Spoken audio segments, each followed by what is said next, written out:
கிறிஸ்துவில் பிரியமான உடன் விசுவாசிகளே, உலகம் முழுவதிலும் இருந்து இந்த வியாழக்கிழமை காலையில் எங்களோடு இணைந்திருக்கிற கர்த்தருடைய பிள்ளைகளே, உங்கள் யாவரையும் கர்த்தருடைய பரிசுத்த நாமத்தில் முதலாவது வாழ்த்துகிறோம்.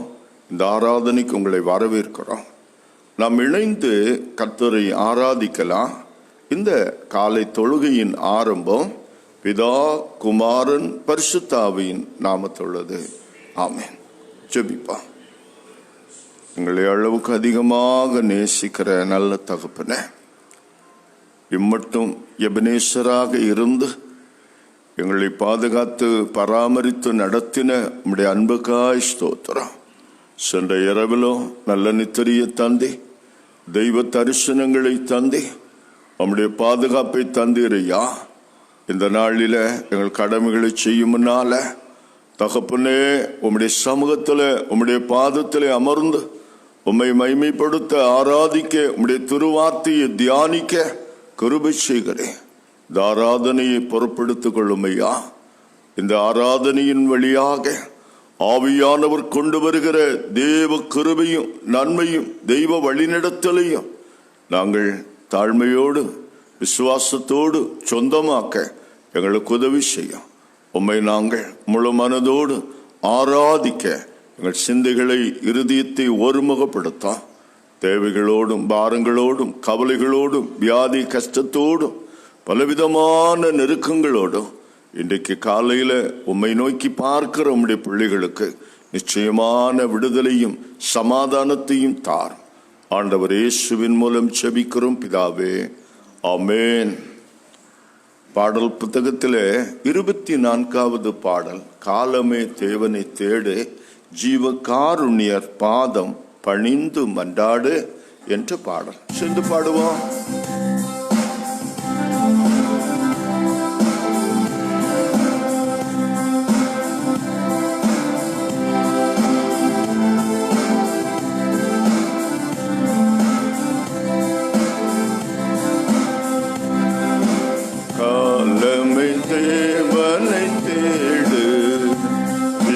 காருண்யர் பாதம் பணிந்து மன்றாடு, காலமே தேவனை தேடு, சீலமுடன் பதம் பாடிக்கொண்டாடு, சீலமுடன் பதம் பாடிக்கொண்டாடு, சீரான நித்திய ஜீவனை நாடு, தேவனை தேடு.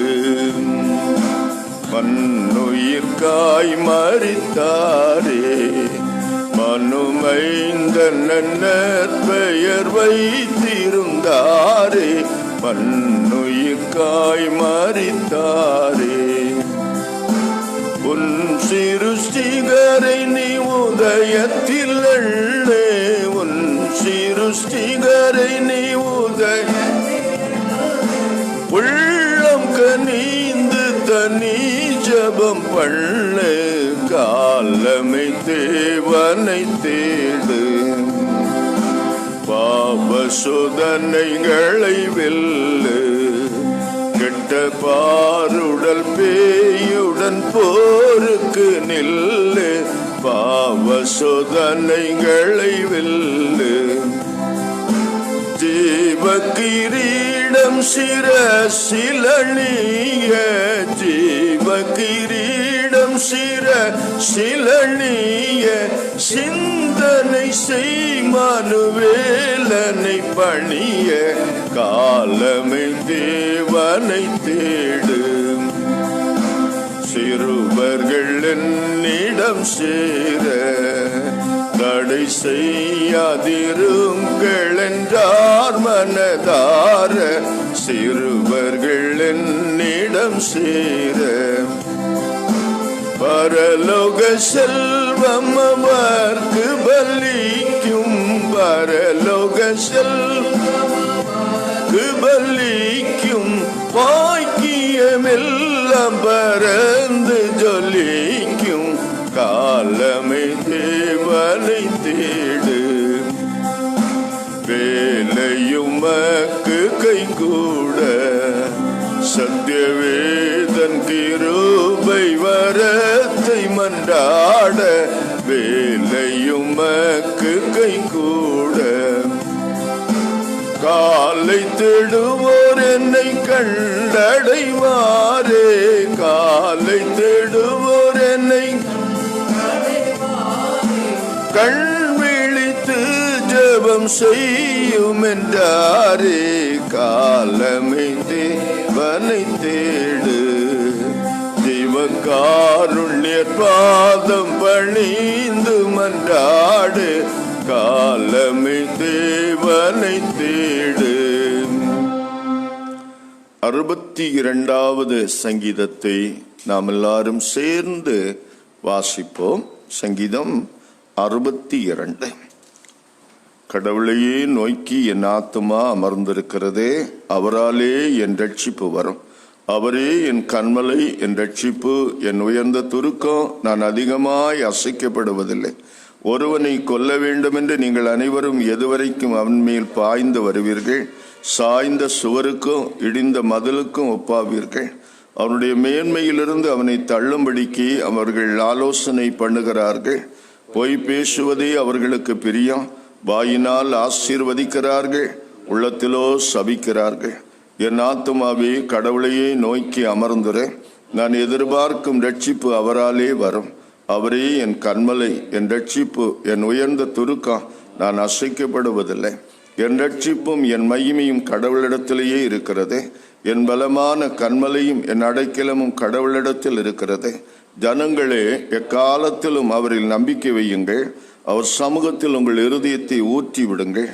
கடவுள் நமக்கு அடைக்கலாம். தாழ்ந்தோர் மாயை, உயர்ந்தோர் பொய். அவர்கள் அனைவரும் தராசிலே வைக்கப்பட்டால் அது மேலே போகும். அவர்கள் மாயையிலும் லேசானவர்களே. கொடுமையில் நம்பிக்கை வைக்காதிருங்கள். கொள்ளை பொருளில் பெருமை பாராட்டாதிருங்கள். ஐஸ்வர்யம் விருத்தியானால் இருதயத்தை அதன் மேல் வைக்காதீங்கள். கடவுள் ஒரு தரம் விளம்பினார், 2 தரம் கேட்டேன். வல்லமை கடவுளுடையது என்பதே, கிருபையும் உம்முடையது ஆண்டவரே. தேவரீர் அவனவன் செய்கைக்கு தக்கபடி பலன் அளிக்கிறீர். பிதாவுக்கும் குமாரனுக்கும் பரிசுத்த ஆவிக்கும் மகிமை உண்டாவதாக.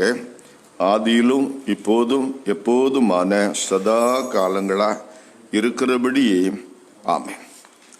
இன்றைக்காக கொடுக்கப்பட்ட முதல் திருமறை பகுதி அப்போஸ்தலனாகிய பவுல் கொரிந்தியருக்கு எழுதிய 1வது நிருபம் 15ஆம் அதிகாரம் 51 முதல் 58 வரை உள்ள வசனங்கள். 1 கொரிந்தியர் 15ஆம் அதிகாரம் 51 முதல் 58 வரை. இதோ ஒரு ரகசியத்தை உங்களுக்கு அறிவிக்கிறேன். நாம் எல்லாரும் நித்திரை அடைவதில்லை.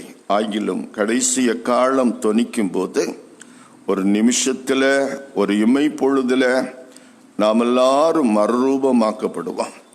எக்காலம் தொனிக்கும். அப்பொழுது மரித்தோர் அழிவில்லாதவர்களாய் எழுந்திருப்பார்கள். நாமும் மறுரூபமாக்கப்படுவோம். அழிவுள்ளதாகிய இது அழியாமையும், சாவுக்கு ஏதுவாகிய இது சாவாமையும் தரித்து கொள்ள வேண்டும்.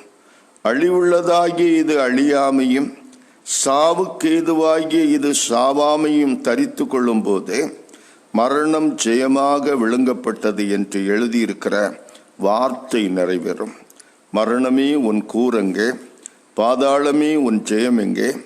மரணத்தின் கூர் பாவம், பாவத்தின் பலன் நியாயப்பிரமாணம். நம்முடைய கர்த்தராகிய இயேசு கிறிஸ்துவினாலே நமக்கு ஜெயம் கொடுக்கிற தேவனுக்கு ஸ்தோத்திரம்.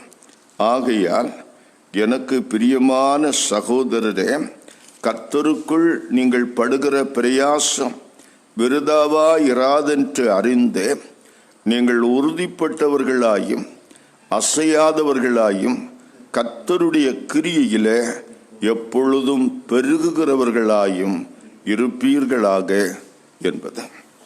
அப்படியே இன்றைக்காக கொடுக்கப்பட்ட நற்செய்தி பகுதி பரிசுத்த மத்தேயு எழுதிய நற்செய்தி நூல் 16ஆம் அதிகாரம் 26 முதல் 28 வரையுள்ள வசனங்கள். மத்தேயு நற்செய்தி நூல் 16ஆம் அதிகாரம் 26 முதல் 28 வரை. மனுஷன் உலகம் முழுவதையும் ஆதாயப்படுத்தி கொண்டாலும் தன் ஜீவனை நஷ்டப்படுத்தினால் அவனுக்கு லாபம் என்ன? மனுஷன் தன் ஜீவனுக்கு ஈடாக என்னத்தை கொடுப்பான்? மனுஷகுமாரன் தம்முடைய பிதாவின் மகிமை பொருந்தினவராய் தம்முடைய தூதரோடும் கூட வருவார். அப்பொழுது அவனவன் கிரியைக்கு தக்கதாக அவனவனுக்கு பலனளிப்பான். இங்கே நிற்கிறவர்களில் சிலர் மனுஷகுமாரன் தம்முடைய ராஜ்யத்தில் வருவதை காணுமுன் மரணத்தை ருசி பார்ப்பதில்லை என்று மெய்யாகவே உங்களுக்கு சொல்லுகிறேன் என்றார் என்பது. இன்றைக்கான திருமறை பகுதிகள் வாசித்து முடிந்தது. திருமறை பகுதிகளை வாசிக்க கேட்ட நாம் திரியக கடவுளிலே வைத்திருக்கிற விசுவாசத்துக்கு மறுமொழியாக அப்போஸ்தலர் விசுவாச பிரமாணத்தை அறிக்கை செய்து நம்முடைய விசுவாசத்தை உறுதி செய்வோம். பரலோகத்தையும் உலகத்தையும் படைத்த சர்வத்துக்கும் வல்ல பிதாவாகிய கடவுளை விசுவாசிக்கிறேன். அவருடைய ஒரே பேரான குமாரனும் நம்முடைய ஆண்டவருமாகிய இயேசு கிறிஸ்துவை விசுவாசிக்கிறேன். பரிசுத்தாவியினால் கற்பத்தில் உற்பவித்து கன்னிமரியாளத்தில் பிறந்து பொந்தி பிலாத்தின் கீழ் பாடுபட்டு அறையுண்டு மரித்து அடக்கம் பண்ணப்பட்டார். பாதாளத்தில் இறங்கி 3ஆம் நாள் மரித்தோர்ந்து உயிர்த்தெழுந்தார். பரத்துக்கேறி சர்வத்துக்கும் வல்ல பிதாவாகிய கடவுளின் வலதுபாசத்தில் வீற்றிருக்கிறார். அவிடத்திலிருந்து உயிரோரையும் மரித்தோரையும் நியாயம் தீர்க்க வருவார். பரிசுத்தாவியானவரை விசுவாசிக்கிறேன். பொதுவான பரிசுத்த கிறிஸ்தவ சபையும் பரிசுத்தவான்களின் ஐக்கியமும் பாவ மன்னிப்பும் சரீர உயிர்த்தெழுதலும் நித்திய ஜீவனும் உடன் விசுவாசிக்கிறேன். ஆமென். நம்முடைய பிதாவாகிய கடவுளிடமிருந்தும் கர்த்தராகிய இயேசு கிறிஸ்துவிடமிருந்தும் இந்த வியாழக்கிழமை காலையில உங்கள் யாவருக்கும் கிருபையும் சமாதானமும் பெருக கடவுது. ஆமென். கிறிஸ்துவில் பிரியமானவர்களே, மீண்டும் ஒரு புதிய நாளில காலை பொழுதுல நாம் உலகத்தின் பல பகுதிகளிலிருந்து இணைந்து கர்த்தரை ஆராதிக்கவா, ஆண்டவருடைய திரு சித்தத்தை அவருடைய வார்த்தையிலே அறிந்து கொள்ளவும் கிருபை செய்திருக்கிறார். இந்த நாளுக்கென்று ஆவியானவர் நமக்கு கொண்டு வருகிற இறை வார்த்தை 1 கொரிந்தியர் 15ஆம் அதிகாரம் 58வது வசனம். ஆகையால் எனக்கு பிரியமான சகோதரரே, கர்த்தருக்குள் நீங்கள் படுகிற பிரயாசம் விருதாவாயிராதென்று அறிந்து நீங்கள் உறுதிப்பட்டவர்களாயும் அசையாதவர்களாயும் கர்த்தருடைய கிரியையிலே எப்போதும் பெருகுகிறவர்களாயும் இருப்பீர்களாக. கிறிஸ்துவில் மிகவும் பிரியமானவர்களே, நவீன கண்டுபிடிப்புகளிலே ஒரு பெரிய புரட்சியை செய்தவர் விஞ்ஞானி தாமஸ் ஆல்வா எடிசன். நாம் பயன்படுத்துகிற குண்டு பல்பாக இருக்கட்டும், வேற பல காரியங்களாக இருக்கட்டும், அவையெல்லாம் தாமஸ் ஆல்வா எடிசனுடைய கண்டுபிடிப்புகள் தான். தாமஸ் ஆல்வா எடிசன் ஒரு முறை டிக்கர் என்று சொல்லக்கூடிய ஒரு கருவியை கண்டுபிடித்தார். அந்த கருவியை கண்டுபிடித்த பிறகு அவரும் அவருடைய மனைவியும் சேர்ந்த இது யாராவது ஒரு நிறுவனத்திடத்தில் காப்புரிமைக்காக விற்றுவிடலாம் என்று தீர்மானிக்கிறார்கள். ஏதாவது ஒரு கம்பெனி விலை கொடுத்து இதை வாங்கட்டும், இதுக்கு பெருமான விலையை நாம் நிர்ணயிப்போம் என்று தாமஸ் ஆல்வா எடிசனும் அவருடைய மனைவியும் சேர்ந்து யோசித்து கொண்டிருக்கிறார்கள். தாமஸ் ஆல்வா எடிசன் என்ன நினைக்கிறாரு, இது என்ன பெரிய கண்டுபிடிப்பா, எவ்வளோ பெரிய கண்டுபிடிப்புகள் எல்லாம் கண்டுபிடித்திருக்கிறோம், இந்த டிக்கர் என்ன போகும், ஒரு $1000 விலை வைக்கலாமா, என்று கேட்கிறார். அவருடைய மனைவி சொல்லுகிறார், போங்க போங்க, என்ன வைக்கிறீங்க? குறைந்தது $20,000 நீங்க கேட்கணும், அப்புறம் அவங்க தாரதை வாங்கி கொள்ளலாம் என்று பத்திரிகையிலே விளம்பரம் கொடுத்தார்கள். தாமஸ் ஆல்வா எடிசனுடைய புதிய கண்டுபிடிப்பு என்று கேட்ட மாத்திரத்தில் புகழ்பெற்ற எலக்ட்ரானிக் பொருட்களை விற்பனை செய்கின்ற நிறுவனமான வெஸ்டர்ன் யூனியன் தாமஸ் ஆல்வா எடிசனை அழைத்தது. உங்களுடைய கண்டுபிடிப்புகளோடு வாருங்கள், அதை காப்புரிமை பெறுவதற்கு நாங்கள் உங்களுக்கு தகுந்த பணத்தை தருகிறோம். தாமஸ் ஆல்வா எடிசன் தான் கண்டுபிடித்த டிக்கர் கருவியை கொண்டு போய் அது எப்படி செயல்படும் என்பதை அவர் காண்பிக்கிறார், செயல்முறை விளக்கத்தை காண்பிக்கிறார். அவர்களுக்கு ரொம்ப திருப்தி ஏற்பட்டு விட்டது. அவங்க கேட்குறாங்க, உங்களுக்கு இதுக்காக நாங்கள் எவ்வளவு பணம் தரணும்? இவருக்கு மனசுல என்ன மேக்சிமம் ஒரு $10,000 கேட்கலாமே. ஆனா இன்னொரு பக்கம் மனைவி சொல்லி இருக்கிறாங்க, $20,000 $1 குறைஞ்சா கொடுத்துடக்கூடாது என்று சொல்லி அனுப்பி இருக்கிறாங்க. அதனால தாமஸ் ஆல்வா எடிசன் தன்னுடைய வாயில வைத்து அடி நாக்கில் வைத்து 20ன்னு சொல்ல தொடங்குறாரு. அந்த வெஸ்டர்ன் யூனியனுடைய தலைமை அதிகாரி எடுத்த எடுப்பில் சொன்னா, இதுக்கு நீங்க என்னையா விலை பேசுறது? இது விலை மதிப்பில்லாத ஒரு கருவி, எங்க நிறுவனத்துக்கு தான் இது தெரியும், இதுக்கு நாங்க $1,00,000 தருகிறோம் என்று சொல்லி $1,00,000 தாமஸ் ஆல்வா எடிசனுடைய கைகளில் கொடுத்து அதற்குரிய காப்புரிமையை வாங்கினார்களாம். இது வரலாறு. நான் என்ன இதை சொல்லுகிறேன் என்றால், சில வேளைகளில் நாம் செய்கிற சில சிறிய செயல்களுக்கான விலை என்ன என்று நமக்கே தெரியாது. ஏதோ செய்தோம். கர்த்தருடைய பிள்ளைகள் ஆண்டவருக்காக காரியங்களை செய்துவிட்டு மறந்துடணும். நான் அதை செய்தேன், இதை செய்தேன், அன்னைக்கு அப்படி செய்தேன், இப்படி செய்தேன்னு சொல்லிட்டு இருக்கக்கூடாது. நமக்குடைய பார்வையில் அது ஒரு சாதாரணமானதாகத்தான் இருக்கும், அற்பமானதாகத்தான் இருக்கணும். ஆனா கர்த்தருடைய பார்வையில் கர்த்தருக்காக நாம் கர்த்தருக்குள் படுகிற பிரயாசம் இருக்கிறதே, அது ஒரு காலம் விருதாவாய் போகாது, அது விருதாவாயிராது. ஜபத்தோட விசுவாசத்தோட கர்த்தருக்குள்ள நாம படுகிற ஒவ்வொரு பிரயாசங்களும் தேவ சமூகத்தில் மதிக்கப்படும், அருமையானதாக கருதப்படும். அதற்குரிய பலன், அதற்குரிய நோக்கம் நிறைவேறும். வேதம் அழகாக சொல்லுகிறது, கர்த்தருக்குள் நீங்கள் படுகிற பிரயாசம் விருதாவாயிராது. அமெரிக்காவில் ஓஹியோ மாகாணத்தில் அஸ்பரி இறையியல் கல்லூரி இருக்கிறது. அதனுடைய வரலாற்றை நான் ஒரு முறை படித்தேன். அந்த கல்லூரியை தொடங்கின நிறுவனர் இருக்கிறாரு, அவருக்கு ஒரு நோக்கம், இந்த இறையியல் கல்லூரி மற்ற கல்லூரிகளைப் போல ஏதோ சர்டிபிகேட்டுகளை கொடுக்கிற கல்லூரியாக, மாணவர்களை உருவாக்குகிற கல்லூரியாக மட்டும் இருந்து விடக்கூடாது.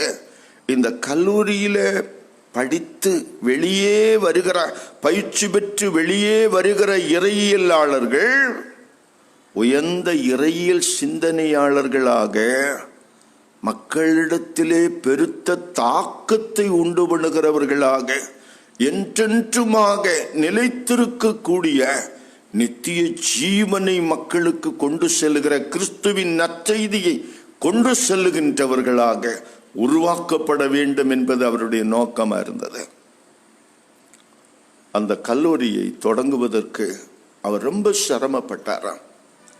அவருடைய கையில் காசு இல்லை, போதிய ஆதரவும் இல்லை. அவர் ரொம்ப சிரமப்பட்டு அந்த இறையியல் கல்லூரியை தொடங்கினார். ஆனா தொடங்கின ஒரு வருஷத்துல, முதல் வருஷத்திலேயே டைபாய்டு வியாதியினால பாதிக்கப்பட்டு அவர் மரித்து போனார். ஆட்கள் என்ன நினைத்தாங்க?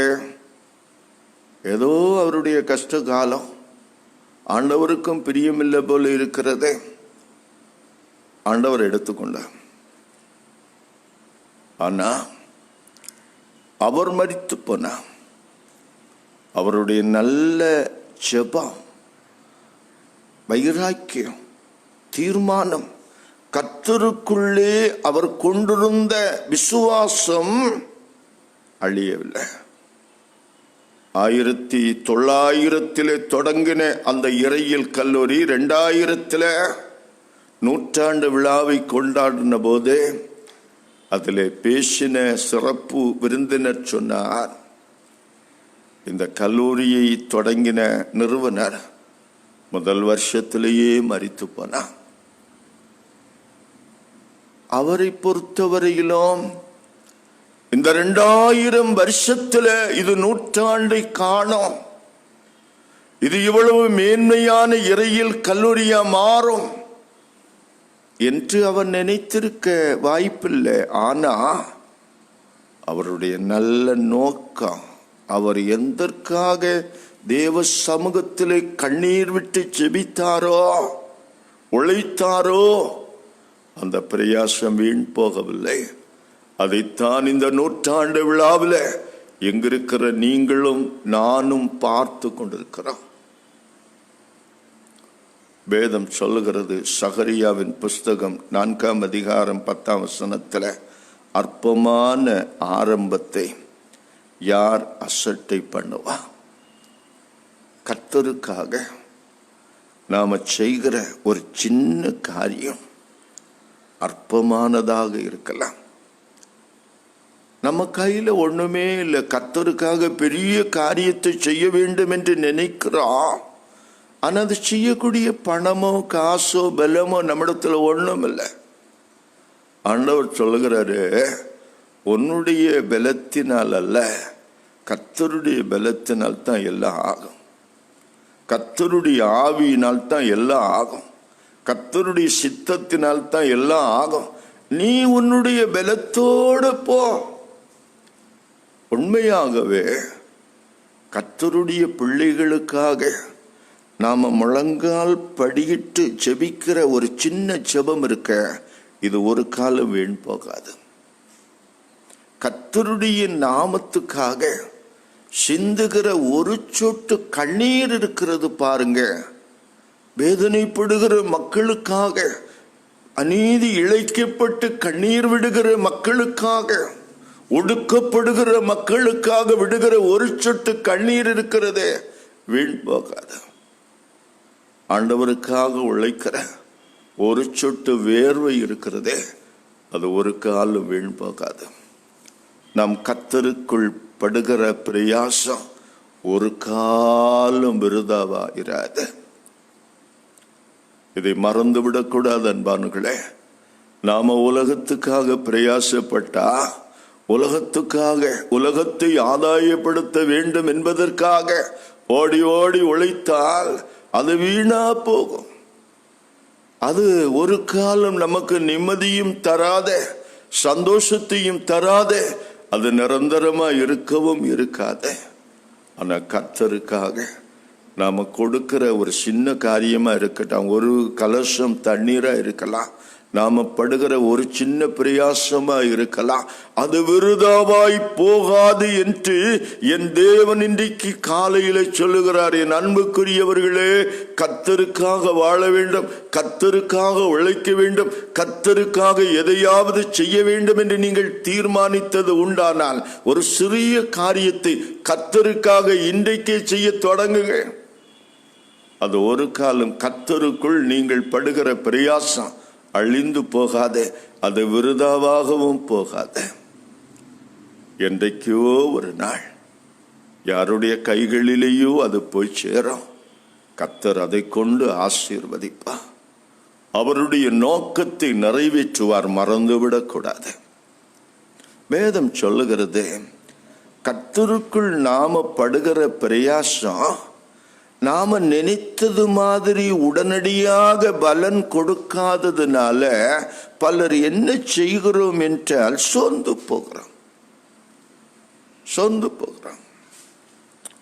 எவ்வளவு நாள் கஷ்டப்பட்டு இருக்கிறேன், எவ்வளவு நாள் கண்ணீர் விட்டு ஜெபித்து இருக்கிறேன், எவ்வளவு பிரயாசப்பட்டு உழைத்திருக்கிறேன், ஒரு பலனும் இல்லையே என்று சில தாங்கள் படுகிற பிரயாசத்திலிருந்து பின்வாங்கி விடுவார்கள். அதுதான் தவறு. இந்த ஜூலியன் அப்பாஸ்டேட், அவருக்கு பேரு ஜூலியன் ராஜாவுக்கு, ரோம ராஜாவுக்கு பேரு, அவன் ஆண்டவரை மறுதலித்தவன், ஆண்டவருடைய விசுவாசத்தை மறுதலிக்க வைப்பவன். ஜூலியன் த அப்பாஸ்டேட். அவன் ஒரு நாள் பெர்சியா தேசத்துக்கு படையெடுத்து போவதற்காக தன்னுடைய படையும் பரிவாரங்களோட போயிட்டு இருக்கிறான்னா, வழியில ஒரு சின்ன கிராமத்துல ஒரு கிறிஸ்தவ சமூகத்தை காணுகிறான்.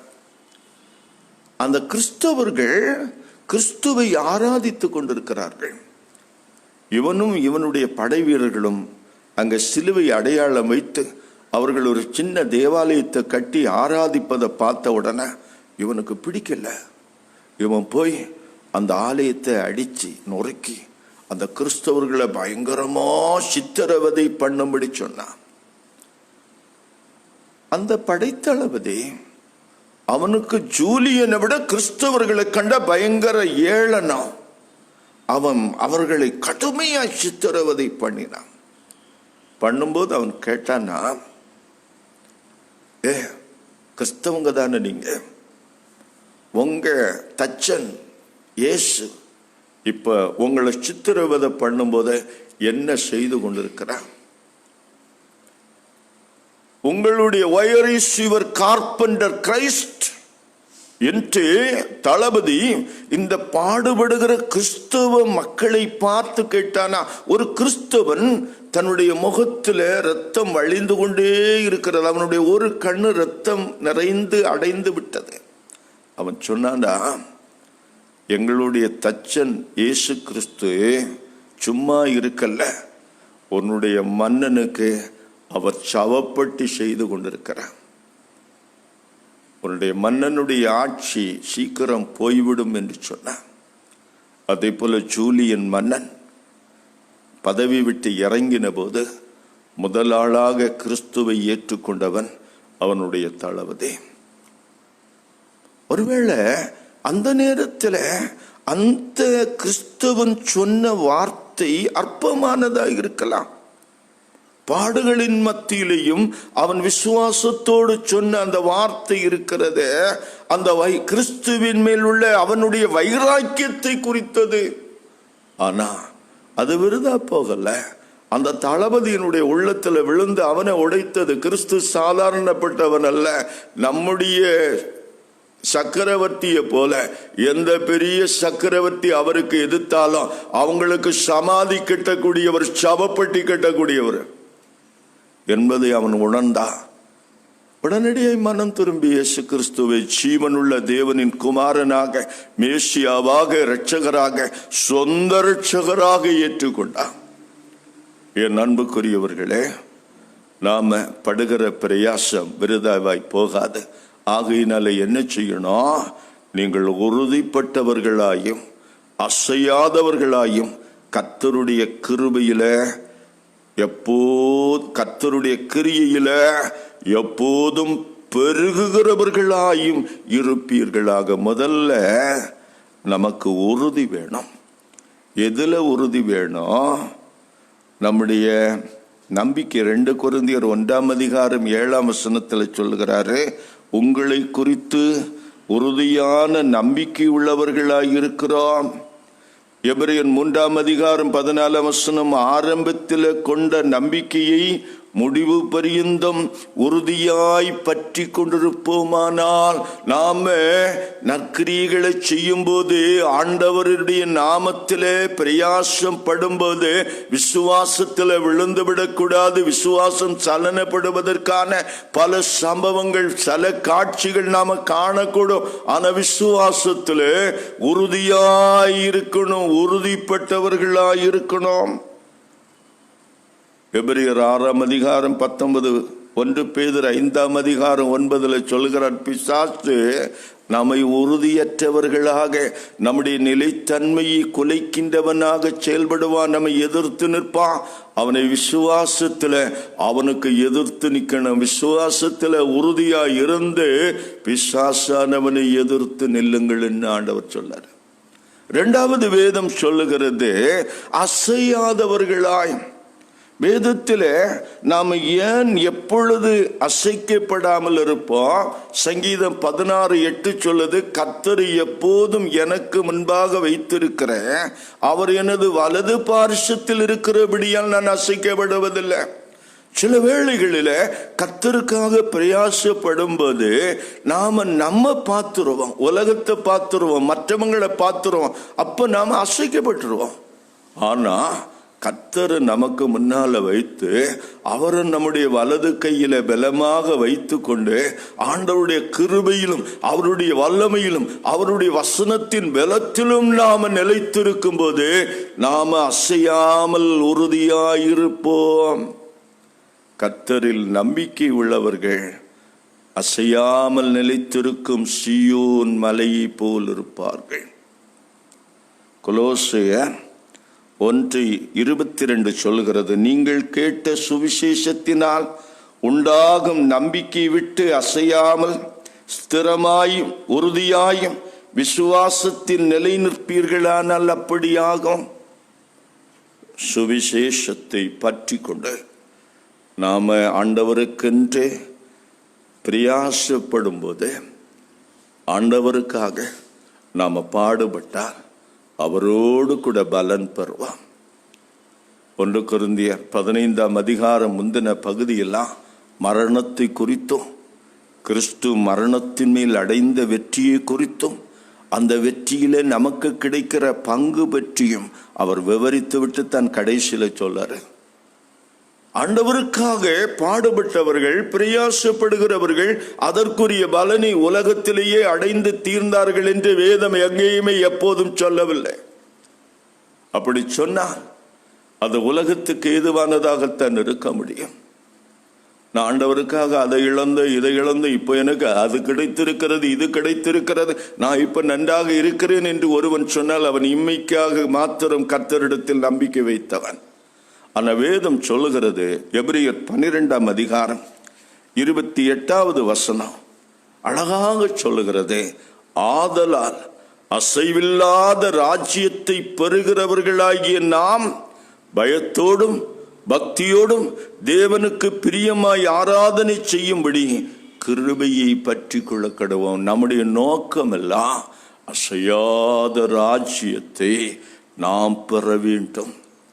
அந்த ராஜ்யத்தில் பெறும்போது கர்த்தருக்காக நாம் பட்ட பிரயாசங்கள் எவ்வளவு விருத்தி அடைந்திருக்கிறது என்பதை நம்முடைய கண்களால பார்ப்போம். நாம செய்த காரியங்கள், ஆண்டவருக்குள்ளே நாமப்பட்ட பிரயாசங்கள் எவ்வளவு வளர்ந்து பெருகி இருக்கிறது என்பதை ஆண்டவருடைய சமூகத்தில் நாம காண்போம். அதை நினைத்து பக்தியோடும் பயத்தோடும் கர்த்தருக்கு ஆராதனை செய்து வருவான். அதுக்கு அவருடைய கிருபை நம்ம தாங்கணும். என் அன்புக்குரியவர்களே, ஊழியக்காரர்களாக இருக்கலாம், ஆண்டவரை பற்றும் விசுவாசிகளாக இருக்கலாம், ஒரு திருச்சபையில் ஒரு சாதாரண சின்ன ஊழியம் செய்கிறவர்களாக இருக்கலாம், நீங்கள் ரொம்ப சிரமத்தோட கஷ்டத்தோட கர்த்தருக்கென்று காணிக்கை கொடுக்கிறவங்களா இருக்கலாம், ஊழியங்களை தாங்குகிறவர்களாக இருக்கலாம். நீங்கள் பிரயாசப்படுவது உண்மை. கர்த்தருக்குள் நீங்கள் பிரயாசப்படுகிறீர்கள். அந்த வேதம் சொல்லுது, இது ஒரு காலம் விருதாவா போகாத. இன்னைக்கு ஒருவேளை உங்களுடைய பார்வைக்கு முன்னால, உலகத்தின் பார்வைக்கு முன்னால இது அற்பமானதாக விருதாவானதாக நினைக்கலாம். நாள் இவ்வளவு கஷ்டப்படுகிறாரு, என்ன பிரயோஜனம்? திருச்சபையில தான் எழுப்புதல் இல்லையே, கிறிஸ்துவ சமூகத்துல தான் மாற்றம் இல்லையே, அப்படி இருந்தா ஏன் இவ்வளவு பிரயாசப்படணும்? அப்படி கேட்கலாம். வேதம் சொல்லுது, கர்த்தர் சொல்லி இருக்கிற ஒரு காலம் வருதாவல்ல. நாம் ஆண்டவர் இயேசு கிறிஸ்து சிலுவையிலே நமக்காக பாடுபட்டு மரித்து உயிர்த்தது எப்படி பலனுள்ளதா இருக்கிறதோ, இதே ஆண்டவருக்குள்ள நம்ம விசுவாசத்துல அவருக்குள் செய்கிற கிரியைகள் விருதாவா இருக்காது, அது அதனுடைய பலனை செய்யும். ஒன்றை கவனித்துக் கொள்ளுங்கள், நம்முடைய முயற்சியில, பலத்துல, ஞானத்துல, சுய ஆற்றலில் நாம செய்கிறதாக இருக்கக்கூடாது. ஆண்டவர் என்னை கொண்டு அதை செய்கிறார் என்ற எளிய மனதோடு நாம் அதை செய்து ஆண்டவருக்கு அதை அர்ப்பணித்து விட்டால் கர்த்தர் அதை பார்த்து கொள்வார். இன்றைக்கு காலையில் இப்படிப்பட்ட விசுவாசத்தில் நாம் வளர தேவன் தாமே தமது ஆவியானவரை கொண்டும் அவருடைய வார்த்தையை கொண்டும் சாக்கிரமத்தை கொண்டும் நம்மை பலப்படுத்தி திடப்படுத்தி காப்பாராக. ஆமென். எல்லா புத்திக்கும் மேலான தேவ சமாதானம் உங்கள் இருதயங்களையும் சிந்தனைகளையும் கிறிஸ்து இயேசுக்குள் பலப்படுத்தி காப்பதாக. ஆமென். நம்முடைய பாடல் புத்தகத்தில் 185வது பாடலை பாடுவோம். உறக்கம் மன்னிக்கவும், கல்வாரி கீதங்களில் 185வது பாடல். உறக்கம் தெளிவோம், உற்சாகம் கொள்வா, உலகத்தின் இறுதி வரை கல்வாரி தொனிதான் மழை மாறி பொழியும் நாள்வரை உழைத்திடுவோம் என்ற பாடல்.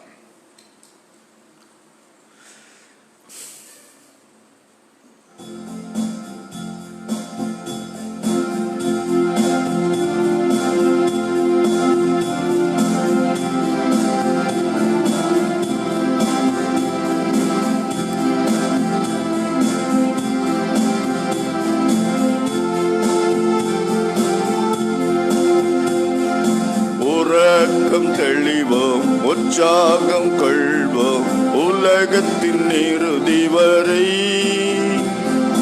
கல்வாரி தொனிதான் மழை மாறி பொழியும் நாள்வரை உழைத்திடுவோம்.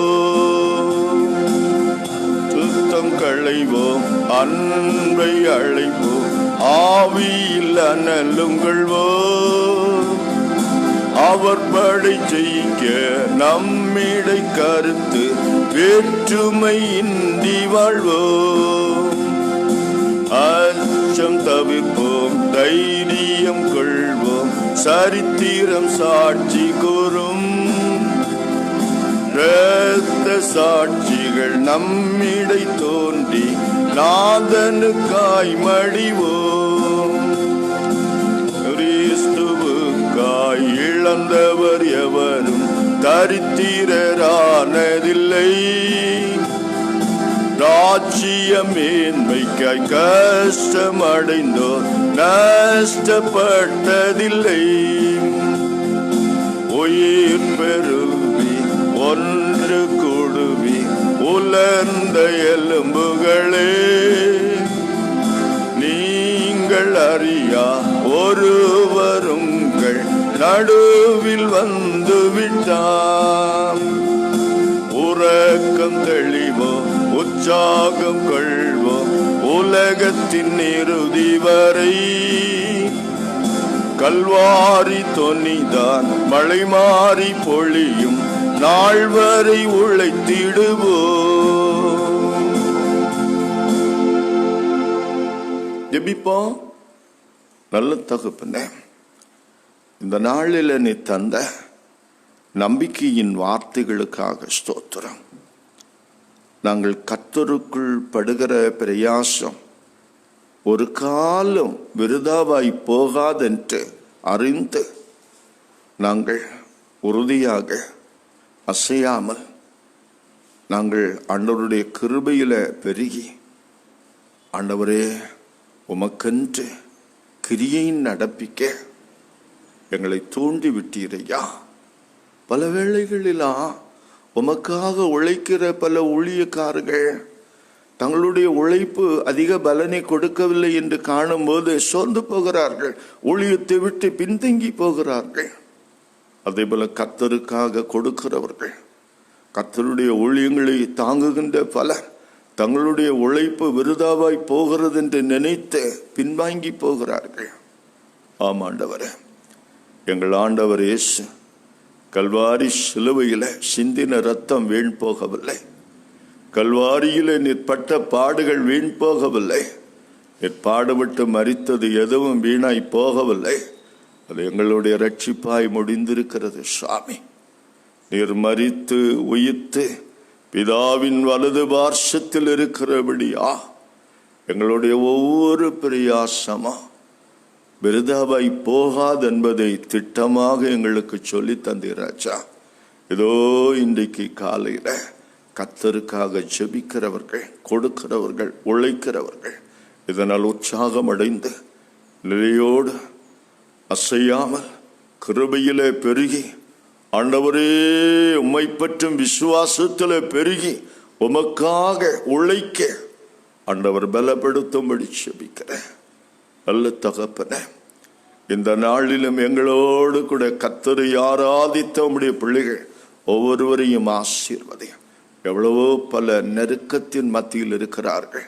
ஆண்டவரே, உம்மை விசுவாசிக்கிற காரணத்தினால, இயேசு கிறிஸ்துவை சொந்த இரட்சகராய் ஏற்றுக்கொண்டிருக்கிற காரணத்தினால குடும்பங்களால் பகைக்கப்பட்டிருக்கிறவர்கள், சமூகத்தால் ஒதுக்கப்பட்டிருக்கிறவர்கள், தனிப்பட்ட வாழ்க்கையில நஷ்டங்களையும் கஷ்டங்களையும் இழப்புகளையும் சந்தித்து கொண்டிருக்கிற நம்முடைய பிள்ளைகளை தாங்கி தேற்றும்படியா செபிக்கிற, அவர்களை ஆறுதல் படுத்தி நடத்தும்படியா செபிக்கிற இந்த காலை பொழுதுல தகப்பன ஒவ்வொருவரையும் உமது கிருபையினால நிரப்புமையா.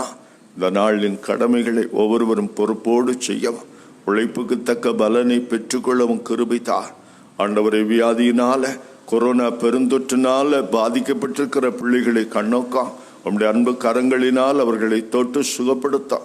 மருத்துவமனையில வீடுகளிலே தங்கி சிகிச்சை பெறுகிற உம்முடைய பிள்ளைகள் அற்புதமாய் சுகம் பெறட்டும் ஐயா.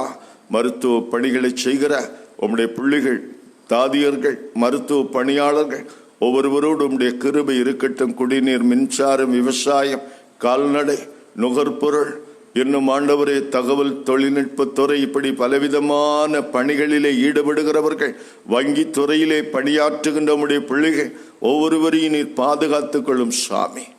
பள்ளிக்கூடங்களிலே கல்லூரிகளிலே கற்றுக் கொடுக்கின்றவர்கள், கற்றுக்கொள்கின்ற மாணவ மாணவிகள் ஒவ்வொருவரோடும் உடைய இரக்கம் இருக்கட்டும்.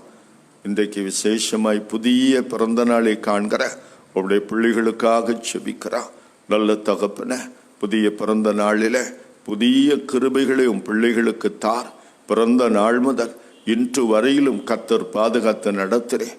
நல்ல கர்த்தாவே, இந்த வருஷத்துல உடைய கிருபையை கொடும், நன்மையை கொடும், சமாதானத்தை கொடும். கர்த்தரை அறிகிற அறிவில, விசுவாசத்துல வளரவும், ஞானத்திலும் வளர்த்தியிலும் தேவ கிருபையிலும் மனுஷ தயவிலும் பிள்ளைகள் வளர்ந்து பெருக வாழ்த்துகிறோம். அதே போல இன்றைக்கு திருமண ஆண்டை காணுகிற உடைய பிள்ளைகள் தங்களுடைய குடும்ப வாழ்க்கையில கர்த்தருடைய இரக்கத்தை கிருபையை அதிகமாய் பெற்றுக்கொள்ள செபிக்கிறார். திருச்சபை நிர்வாகிகள், டீக்கன்மார்கள், விசுவாச குடும்பங்கள் ஒவ்வொருவரையும் பாதுகாத்துக் கொள்ளும். உலகத்தின் பல பகுதிகளில போய் வேலை நிமித்தம், படிப்பு நிமித்தம் தங்கியிருக்கிற நம்முடைய பிள்ளைகளை பாதுகாத்துக் கொள்ளும் சாமி. கர்த்தாவே, இன்றைக்கும் தங்கள் குடும்பத்தின் பிள்ளைகளுக்காக, அவர்களுடைய படிப்பு, வேலை, திருமணத்துக்காக ஜெபிக்கிற பெற்றோர்களை ஆசீர்வதி. கர்ப்ப ஸ்திரீகளுக்காக ஜெபிக்கிற அவர்களை கண்ணோக்கி பார். ஏற்ற காலத்தில் நல்ல விடுதலையை தார். இந்த காலங்களில ஒவ்வொருவரையும் நீர் பாதுகாத்துக் கொள்ளுமையா. இன்றைக்கும் நம்முடைய பிள்ளைகளை நம்முடைய விசேஷித்த கரத்துல ஒப்பு கொடுத்து ஜெபிக்கிறோம். நீர் பொறுப்படுத்திக்கொள்ளும், பாதுகாத்துக்கொள்ளும். செய்திகளுக்கும் தீமைகளுக்கும் ஆபத்துகள் மோசங்களுக்கும் விலக்குமையா. நீண்ட நாட்களாக சரீர பலவீனத்தோடு இருக்கிறவர்கள் சோர்ந்து போகாமல் கர்த்தரையே பற்றி கொள்ளவும், ஆண்டவர் தாமே உம்முடைய சித்தத்தை அவர்கள் வழியாக நிறைவேற்றவும் கிருபை செய்யும்படி ஜெபிக்கிறோம். இயேசுவின் நாமத்தில் ஜெபிக்கிறோம் பிதாவே, ஆமென். பரமண்டலங்களில் இருக்கிற எங்கள் பிதாவே, நாமம் பரிசுத்தப்படுவதாக, ராஜ்யம் வருவதாக, உடைய சித்தம் பரமண்டலத்திலே செய்யப்படுகிறது போல பூமியிலேயும் செய்யப்படுவதாக. அன்று வேண்டி எங்கள் ஆகாரத்தை இன்றும் எங்களுக்கு தார். எங்கள் கடனாளிகளுக்கு நாங்கள் மன்னிக்கிறது போல எங்கள் கடன்களை எங்களுக்கு மன்னி.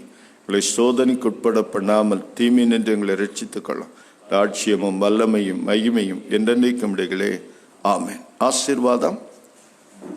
நம் ஆண்டவர் இயேசு கிறிஸ்துவின் கிருபையும் பிதாவாகிய கடவுளின் அன்பும் பரிசுத்தாவியின் ஐக்கியமும் திருவுறவும் உங்கள் அனைவரோடும் இன்று முழுவதும் தங்கி தரித்திருப்பதாக. ஆமென். என் ஆத்துமாவே கர்த்தரை ஸ்தோத்திரி, என் முழு உள்ளமே பரிசுத்த நாமத்தை ஸ்தோத்திரி. என் ஆத்துமாவே கர்த்தரை ஸ்தோத்திரி, அவர் செய்த சகல உபகாரங்களையும் மறவாதே. ஆமென். சமாதானத்தோடு வாழ்வோம். கிறிஸ்துவில் பிரியமானவர்களே, இன்றைக்கு காலையில் எங்களோடு கூட இணைந்து கர்த்தரை ஆராதித்த உங்கள் யாவரையும் கர்த்தருடைய நாமத்திலே வாழ்த்தி நன்றி சொல்கிறோம். இந்த நாளிலும் கர்த்தர் நம்மோடு இருப்பாராக. ஒவ்வொரு நாளும் காலையில் 7 மணிக்கு நாம் எல்லாரும் இணைந்து கர்த்தரை ஆராதிப்போம். மற்றவர்களுக்கும் நீங்கள் இதை அறிமுகப்படுத்துங்கள். இந்த பெருந்தொற்று காலத்தில் ஆண்டவர் ஒருவரே நமக்கு பாதுகாப்பும் பக்கபலமும் இருக்கிறபடியால் அவரை பற்றி கொள்வார். அவர் நம்மை ஆசீர்வதிப்பாராக. God bless you. Amen. Thank you.